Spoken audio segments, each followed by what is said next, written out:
الحمد للہ رب العالمین والصلاة والسلام علی خاتم النبیین اما بعد فاعوذ باللہ من الشیطان الرجیم بسم اللہ الرحمن الرحیم۔ رشتہ داروں سے بھلائی، یہ مضمون نیکی کی دعوت کے صفحہ 155 تا 170 سے لیا گیا ہے۔ دعائے عطار، یا رب المصطفیٰ، جو کوئی 16 صفحات کا رسالہ رشتہ داروں سے بھلائی پڑھ یا سن لے، اسے اور اس کے سارے خاندان کو حج مدینہ پاک کی با ادب حاضری جلوہ مصطفیٰ صلی اللہ علیہ وآلہ وسلم میں شہادت اور جنت الفردوس میں بے حساب داخلہ عطا فرما، آمین بجاہ النبی الامین صلی اللہ علیہ وآلہ وسلم۔ درود شریف کی فضیلت۔ اللہ پاک کے محبوب دانائے غیوب صلی اللہ علیہ وآلہ وسلم کا فرمان تقرب نشان ہے، بے شک بروز قیامت لوگوں میں سے میرے قریب تر وہ ہوگا جو مجھ پر سب سے زیادہ درود بھیجے۔ صلو علی الحبیب صلی اللہ علی محمد۔ جہاں رشتہ توڑنے والا موجود ہو وہاں رحمت نہیں اترتی۔ طبرانی میں حضرت سیدنا اعمش رحمت اللہ علیہ سے منقول ہے، حضرت سیدنا عبداللہ ابن مسعود رضی اللہ عنہ ایک بار صبح کے وقت مجلس میں تشریف فرما تھے۔ انہوں نے فرمایا، میں قاطع رحم یعنی رشتہ توڑنے والے کو اللہ کی قسم دیتا ہوں کہ وہ یہاں سے اٹھ جائے تاکہ ہم اللہ تعالی سے مغفرت کی دعا کریں، کیونکہ قاطع رحم یعنی رشتہ توڑنے والے پر آسمان کے دروازے بند رہتے ہیں، یعنی اگر وہ یہاں موجود رہے گا تو رحمت نہیں اترے گی اور ہماری دعا قبول نہیں ہوگی۔ حسن سلوک کے 7 حروف کی نسبت سے صلہ رحمی کے 7 مدنی پھول۔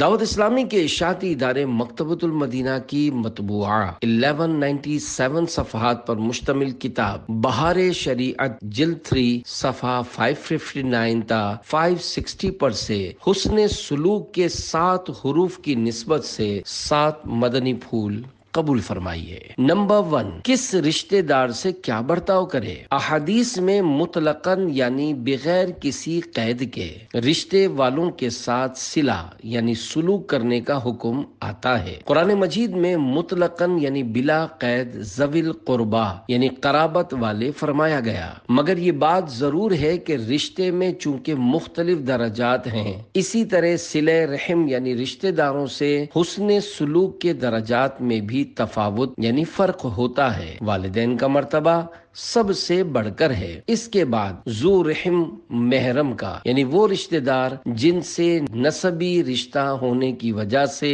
نکاح ہمیشہ کے لیے حرام ہو، ان کے بعد بقیہ رشتے والوں کا اعلیٰ قدر مراتب یعنی رشتے میں نزدیکی کی ترتیب کے مطابق۔ نمبر 2، رشتہ دار سے سلوک کی صورتیں۔ صلہ رحم یعنی رشتہ داروں کے ساتھ سلوک کی مختلف صورتیں ہیں۔ ان کو ہدیہ و تحفہ دینا، اور اگر ان کو کسی بات میں تمہاری اعانت یعنی امداد درکار ہو تو اس کام میں ان کی مدد کرنا، انہیں سلام کرنا، ان کی ملاقات کو جانا، ان کے پاس اٹھنا بیٹھنا، ان سے بات چیت کرنا، ان کے ساتھ لطف و مہربانی سے پیش آنا۔ نمبر 3، پردیس ہو تو خط بھیجا کرے۔ اگر یہ شخص پردیس میں ہے تو رشتے والوں کے پاس خط بھیجا کرے، ان سے خط و کتابت جاری رکھے تاکہ بے تعلقی پیدا نہ ہونے پائے، اور ہو سکے تو وطن آئے اور رشتے داروں سے تعلقات تازہ کر لے۔ اس طرح کرنے سے محبت میں اضافہ ہوگا۔ فون یا انٹرنیٹ کے ذریعے بھی رابطے کی ترکیب مفید ہے۔ نمبر 4، پردیس میں ہو ماں باپ بلائیں تو آنا پڑے گا۔ یہ پردیس میں ہے، والدین اسے بلاتے ہیں تو آنا ہی ہوگا۔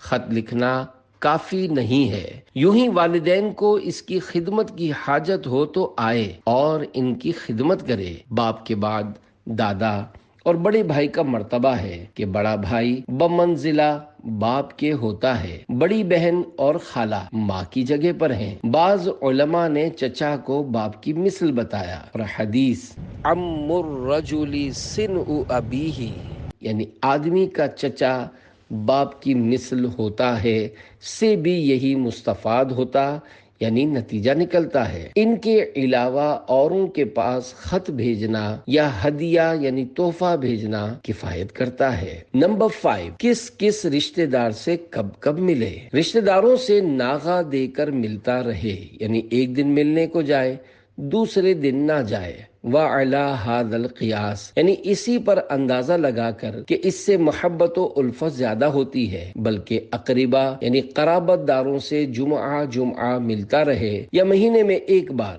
اور تمام قبیلہ اور خاندان کو ایک یعنی متحد ہونا چاہیے۔ جب حق ان کے ساتھ ہو یعنی وہ حق پر ہوں تو دوسروں سے مقابلہ اور اظہار حق میں سب متحد ہو کر کام کریں۔ نمبر 6، رشتہ دار حاجت پیش کرے تو رد کر دینا گناہ ہے۔ جب اپنا کوئی رشتہ دار کوئی حاجت پیش کرے تو اس کی حاجت روائی کرے، اس کو رد کر دینا قطع رحم یعنی رشتہ توڑنا ہے۔ یاد رہے، صلہ رحم واجب ہے اور قطع رحم حرام اور جہنم میں لے جانے والا کام ہے۔ نمبر 7، صلہ رحم یہ ہے کہ وہ توڑے تب بھی تم جوڑو۔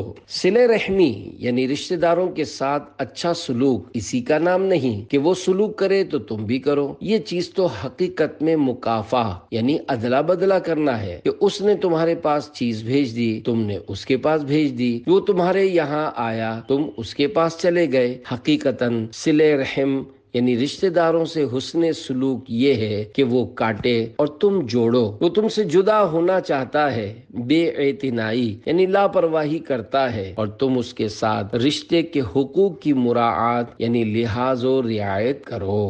حسن ظن رکھنے کا طریقہ۔ پیارے پیارے اسلامی بھائیوں، مذکورہ 7 مدنی پھول نہایت توجہ کے قابل ہیں، بالخصوص 7ویں مدنی پھول جس میں ادلے بدلے کا ذکر ہے۔ اس کے بارے میں عرض ہے کہ آج کل عموماً یہی ادلا بدلا ہو رہا ہے۔ ایک رشتہ دار اگر اس کو شادی کی دعوت دیتا ہے، جب بھی یہ اس کو دیتا ہے، اگر وہ نہ دے تو یہ بھی نہیں دیتا۔ اگر اس ایک نے اس کو زیادہ افراد کی دعوت دی اور یہ اگر اس کو کم افراد کی دعوت دے تو اس کا ٹھیک ٹھاک نوٹس لیا جاتا، خوب تنقیدیں اور غیبتیں کی جاتی ہیں۔ اسی طرح جو رشتہ دار اس کے یہاں کسی تقریب میں شرکت نہیں کرتا تو یہ اس کے یہاں ہونے والی تقریب کا بائیکاٹ کر دیتا ہے، اور یوں فاصلے مزید بڑھائے جاتے ہیں۔ حالانکہ کوئی ہمارے یہاں شریک نہ ہوا ہو تو اس کے بارے میں اچھا گمان رکھنے کے کئی پہلو نکل سکتے ہیں۔ مثلاً وہ نہ آنے والا بیمار ہو گیا ہوگا، بھول گیا ہوگا،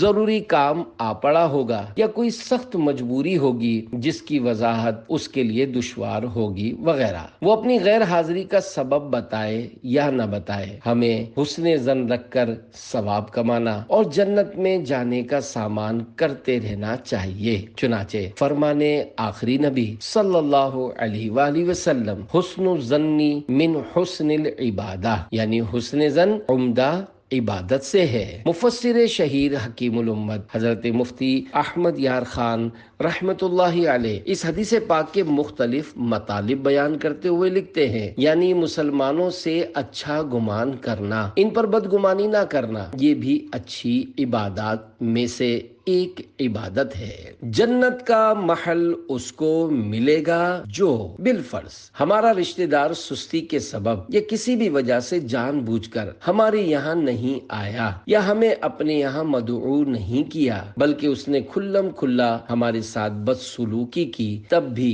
ہمیں بڑا حوصلہ رکھتے ہوئے تعلقات برقرار رکھنے چاہیے۔ حضرت سیدنا ابی بن کعب رضی اللہ عنہ سے روایت ہے کہ سلطان دو جہان، شہنشاہ کون و مکان، رحمت عالمیان صلی اللہ علیہ وآلہ وسلم کا فرمان عظیم الشان ہے، جسے یہ پسند ہو کہ اس کے لیے جنت میں محل بنایا جائے اور اس کے درجات بلند کیے جائیں، اسے چاہیے کہ جو اس پر ظلم کرے یہ اسے معاف کرے، اور جو اسے محروم کرے یہ اسے عطا کرے، اور جو اس سے قطع تعلق کرے یہ اس سے ناتا یعنی تعلق جوڑے۔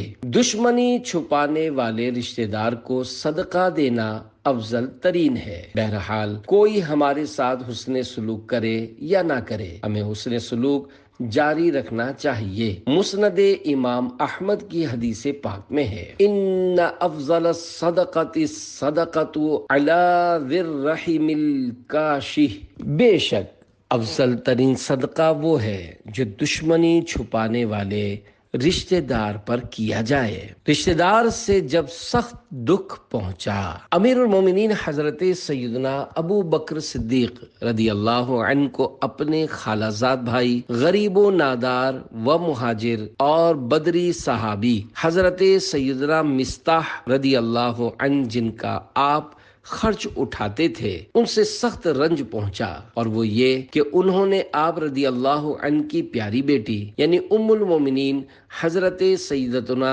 عائشہ صدیقہ رضی اللہ عنہا پر تہمت لگانے والوں کے ساتھ موافقت کی تھی۔ وہ طویل قصہ ہے جو واقعہ افک کہلاتا ہے۔ اس پر آپ رضی اللہ عنہ نے خرچ نہ دینے کی قسم کھائی۔ اس پر پارہ 18 سورۃ النور کی آیت نمبر 22 نازل ہوئی۔ وہ آیت مبارکہ یہ ہے، وَلَا يَأْتَلِ أُولُو الْفَضْلِ مِنْكُمْ وَالسَّعَةِ أَنْ يُؤْتُوا أُولِي الْقُرْبَى وَالْمَسَاكِينَ وَالْمُهَاجِرِينَ فِي سَبِيلِ اللَّهِ وَلْيَعْفُوا وَلْيَصْفَحُوا أَلَا تُحِبُّونَ أَن يَغْفِرَ اللَّهُ لَكُمْ وَاللَّهُ غَفُورٌ رَحِيمٌ۔ ترجمہ کنز ایمان۔ اور قسم نہ کھائیں وہ جو تم میں فضیلت والے اور گنجائش والے ہیں، قرابت والوں اور مسکینوں اور اللہ کی راہ میں ہجرت کرنے والوں کو دینے کی، اور چاہیے کہ معاف کریں اور درگزریں۔ کیا تم اسے دوست نہیں رکھتے کہ اللہ تمہاری بخشش کرے، اور اللہ بخشنے والا مہربان ہے۔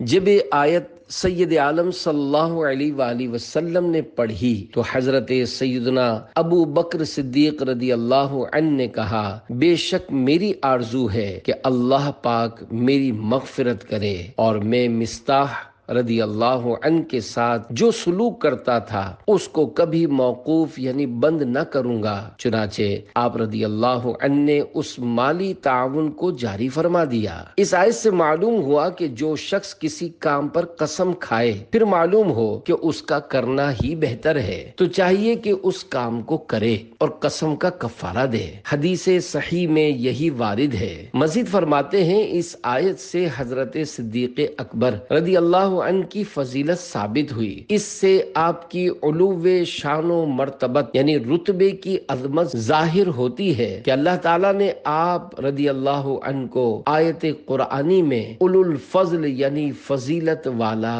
ارشاد فرمایا۔ اللہ پاک کی ان پر رحمت ہو اور ان کے صدقے ہماری بے حساب مغفرت ہو، آمین بجاہ النبی الامین صلی اللہ علیہ وآلہ وسلم۔ بیاں ہو کس زبان سے مرتبہ صدیق اکبر کا، ہے یار غار محبوب خدا صدیق اکبر کا، مقام خواب راحت چین سے آرام کرنے کو، بنا پہلو محبوب خدا صدیق اکبر کا۔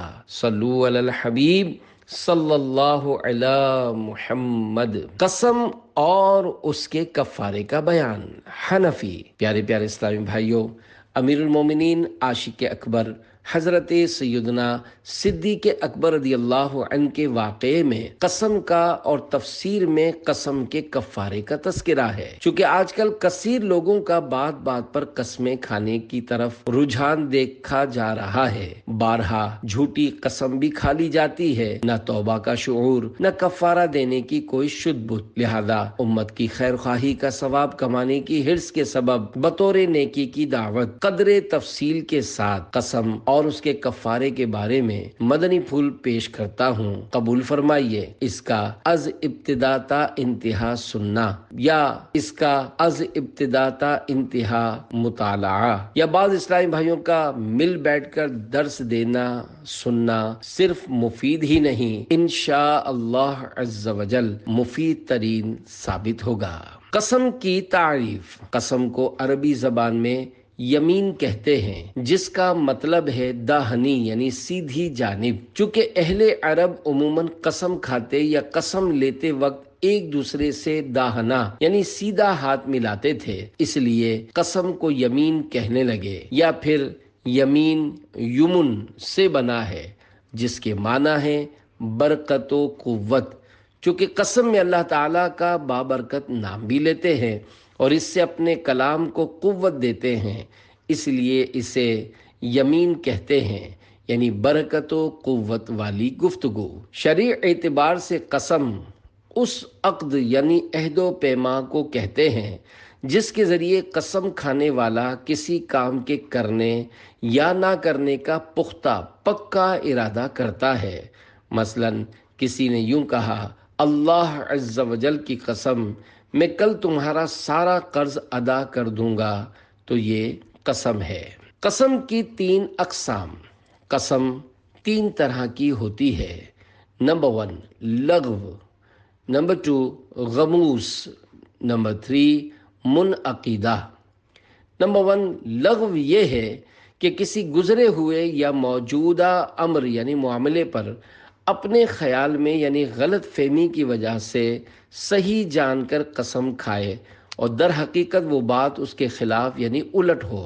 مثلا کسی نے قسم کھائی، اللہ عز و جل کی قسم زید گھر پر نہیں ہے، اور اس کی معلومات میں یہی تھا کہ زید گھر پر نہیں ہے، اور اس نے اپنے گمان میں سچی قسم کھائی تھی، مگر حقیقت میں زید گھر پر تھا، تو یہ قسم لغو کہلائے گی، یہ معاف ہے اور اس پر کفارہ نہیں۔ نمبر 2 غموس یہ ہے کہ کسی گزرے ہوئے یا موجودہ امر یعنی معاملے پر دانستہ یعنی جان بوجھ کر جھوٹی قسم کھائے۔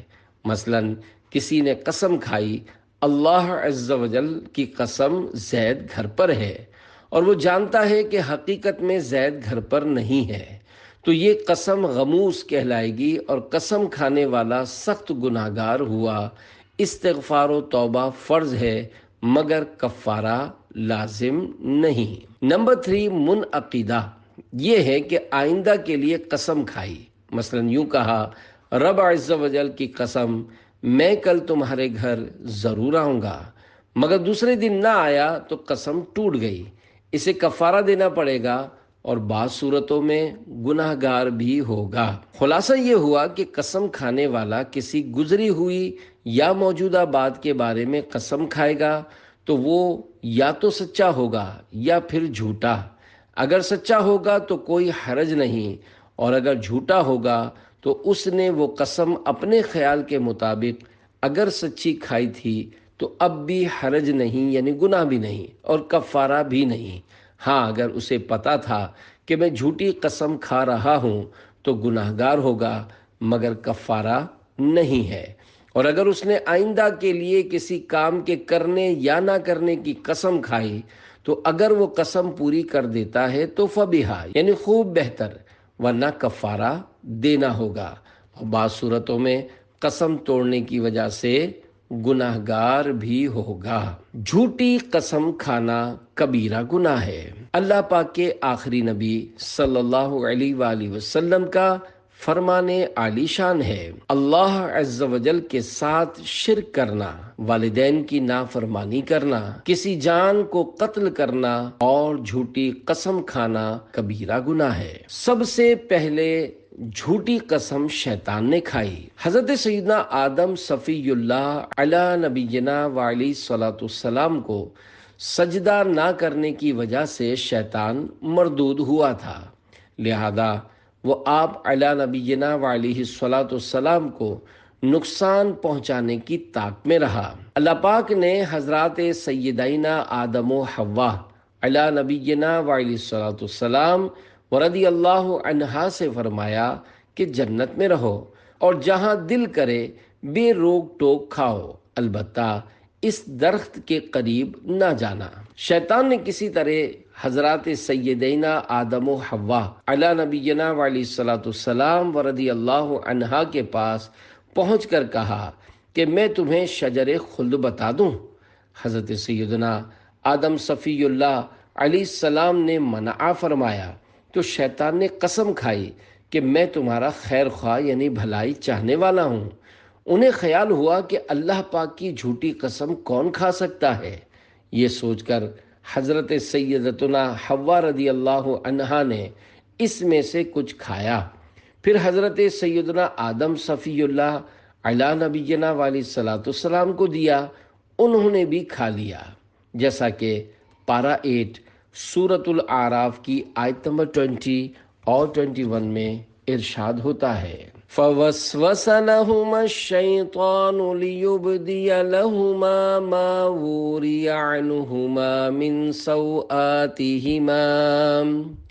من سوآتهما وقال ما نهاكما ربكما عن هذه الشجرة إلا أن تكونا ملكين أو تكونا من الخالدين وقاسمهما إني لكما لمن الناصحين۔ ترجمہ کنز الایمان۔ پھر شیطان نے ان کے جی میں خطرہ ڈالا کہ ان پر کھول دے ان کی شرم کی چیزیں جو ان سے چھپی تھیں، اور بولا تمہیں تمہارے رب نے اس پیڑ سے اسی لیے منع فرمایا ہے کہ کہیں تم دو فرشتے ہو جاؤ یا ہمیشہ جینے والے، اور ان سے قسم کھائی کہ میں تم دونوں کا خیر خواہ ہوں۔ صدر الافاضل حضرت علامہ مولانا سید محمد نعیم الدین مراد آبادی رحمۃ اللہ علیہ تفسیر خزان العرفان میں لکھتے ہیں، معنی یہ ہے کہ ابلیس ملعون نے جھوٹی قسم کھا کر حضرت سیدنا آدم علیہ نبینا علیہ الصلوۃ والسلام کو دھوکا دیا، اور پہلا جھوٹی قسم کھانے والا ابلیس ہی ہے۔ حضرت آدم علیہ نبینا علیہ الصلوۃ والسلام کو گمان بھی نہ تھا کہ کوئی اللہ پاک کی قسم کھا کر جھوٹ بول سکتا ہے، اس لیے آپ نے اس کی بات کا اعتبار کیا۔ کسی کا حق مارنے کے لیے جھوٹی قسم کھانے والا جہنمی ہے۔ اللہ پاک کے آخری نبی صلی اللہ علیہ وآلہ وسلم کا فرمان عظیم ہے، جو قسم کھا کر کسی مسلمان کا حق مار لے، اللہ پاک اس کے لیے جہنم واجب کر دیتا ہے اور اس پر جنت حرام فرما دیتا ہے۔ عرض کی گئی، یا رسول اللہ صلی اللہ علیہ وآلہ وسلم، اگرچہ وہ تھوڑی سی چیز ہی ہو، ارشاد فرمایا اگرچہ پیلو کی شاخ ہی ہو۔ پیلو ایک درخت ہے جس کی شاخ اور جڑ سے مسواک بناتے ہیں۔ جھوٹی قسم کھانے والے کے حشر میں ہاتھ پاؤں کٹے ہوئے ہوں گے۔ ایک حضرمی یعنی ملک یمن کے شہر حضرموت کے باشندے اور ایک کندی یعنی قبیلہ کندہ سے وابستہ ایک شخص نے مدینے کے تاجور صلی اللہ علیہ وآلہ وسلم کی بارگاہ انور میں یمن کی ایک زمین کے متعلق اپنا جھگڑا پیش کیا۔ حضرمی نے عرض کی، یا رسول اللہ صلی اللہ علیہ وآلہ وسلم، میری زمین اس کے باپ نے چھین لی تھی، اب وہ اس کے قبضے میں ہے۔ تو نبی مکرم نور مجسم صلی اللہ علیہ وآلہ وسلم نے دریافت فرمایا، کیا تمہارے پاس کوئی گواہی ہے؟ عرض کی نہیں، لیکن میں اس سے قسم لوں گا کہ اللہ کی قسم کھا کر کہے کہ وہ نہیں جانتا کہ وہ میری زمین ہے جو اس کے باپ نے غصب کر لی تھی۔ کندی قسم کھانے کے لیے تیار ہو گیا تو رسول اکرم شہنشاہ آدم و بنی آدم صلی اللہ علیہ وآلہ وسلم نے ارشاد فرمایا، جو جھوٹی قسم کھا کر کسی کا مال دبائے گا وہ بارگاہ الہی عز و جل میں اس حالت میں پیش ہوگا کہ اس کے ہاتھ پاؤں کٹے ہوئے ہوں گے۔ یہ سن کر کندی نے کہہ دیا کہ یہ زمین اسی یعنی حضرمی کی ہے۔ مفسر شہیر حکیم الامت حضرت مفتی احمد یار خان رحمۃ اللہ علیہ اس حدیث پاک کے تحت فرماتے ہیں، سبحان اللہ، یہ ہے اثر اس زبان فیض ترجمان کا کہ 2 کلمات میں اس کندی کے دل کا حال بدل گیا اور سچی بات کہہ کر زمین سے لا دعویٰ ہو گیا۔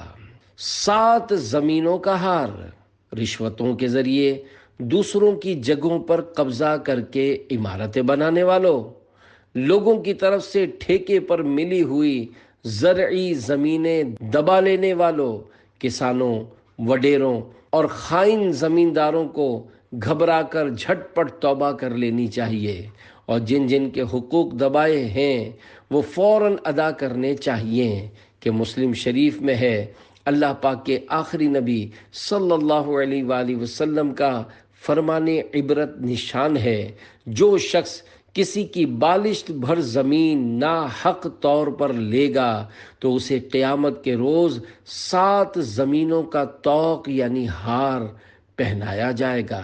شارع عام پر بلا حاجت شرعی راستہ مت گھیریے۔ بعض لوگ شارع عام پر بلا حاجت راستہ گھیر لیتے ہیں، جن میں کئی صورتیں لوگوں کے لیے سخت تکلیف کا باعث بنتی ہیں۔ مثلا نمبر 1، بقرعید کے دنوں میں قربانی کے جانور بیچنے یا کرائے پر رکھنے یا ذبح کرنے کے لیے بعض جگہ بلا ضرورت پوری گلیاں گھیر لیتے ہیں۔ نمبر 2، راستے میں تکلیف دہ حد تک کچرا یا ملبہ ڈالتے، تعمیرات کے لیے غیر ضروری طور پر بجری اور سریوں کا ڈھیر لگاتے ہیں، اور یوں ہی تعمیرات کے بعد مہینوں تک بچا ہوا سامان و ملبہ پڑا رہتا ہے۔ نمبر 3، شادی و غمی کی تقریبوں، نیازوں وغیرہ کے موقعوں پر گلیوں میں دیگے پکاتے ہیں، جن سے بعض اوقات زمین پر گڑھے پڑ جاتے ہیں، پھر ان میں کیچڑ اور گندے پانی کے ذخیرے کے ذریعے مچھر پیدا ہوتے اور بیماریاں پھیلتی ہیں۔ نمبر 4، عام راستوں میں کھدائی کروا دیتے ہیں، مگر ضرورت پوری ہو جانے کے باوجود بھروا کر حسب سابق ہموار نہیں کرتے۔ نمبر 5، رہائش یا کاروبار کے لیے ناجائز قبضہ جما کر اس طرح جگہ گھیر لیتے ہیں کہ لوگوں کا راستہ تنگ ہو جاتا ہے۔ ان سب کے لیے لمحہ فکریہ ہے۔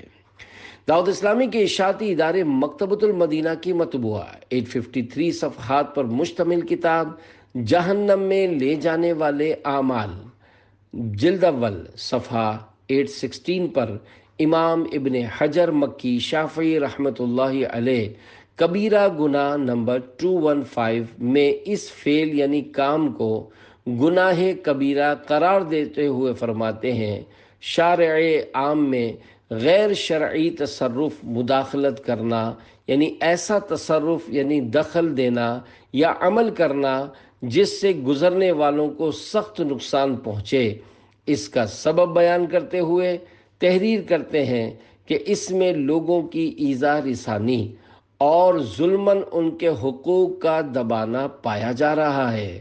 فرمان مصطفیٰ صلی اللہ علیہ وآلہ وسلم، جس نے ایک بالشت زمین ظلم کے طور پر لے لی، قیامت کے دن 7 زمینوں سے اتنا حصہ طوق بنا کر اس کے گلے میں ڈال دیا جائے گا۔ جھوٹی قسم گھروں کو ویران کر چھوڑتی ہے۔ جھوٹی قسم کے نقصانات کا نقشہ کھینچتے ہوئے میرے آقا اعلیٰ حضرت امام اہل سنت مولانا شاہ امام احمد رضا خان رحمۃ اللہ علیہ فرماتے ہیں، جھوٹی قسم گھروں کو ویران کر چھوڑتی ہے۔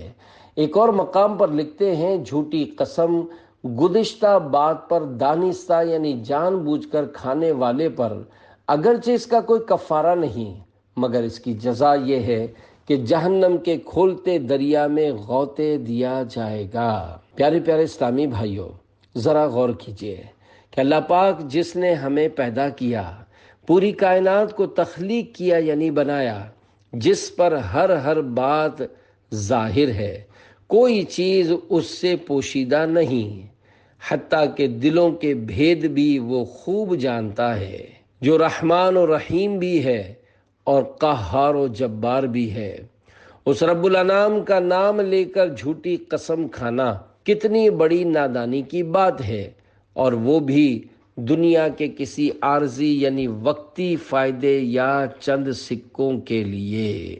یہودیوں نے شان مصطفیٰ چھپانے کے لیے جھوٹی قسم کھائی۔ یہود کے احبار یعنی علماء اور ان کے رئیسوں یعنی سرداروں ابو رافع و کنانہ بن ابی الحقیق اور کعب بن اشرف و حی بن اخطب نے اللہ پاک کا وہ عہد چھپایا جو سید عالم رسول محترم صلی اللہ علیہ وآلہ وسلم پر ایمان لانے کے متعلق ان سے توریت شریف میں لیا گیا۔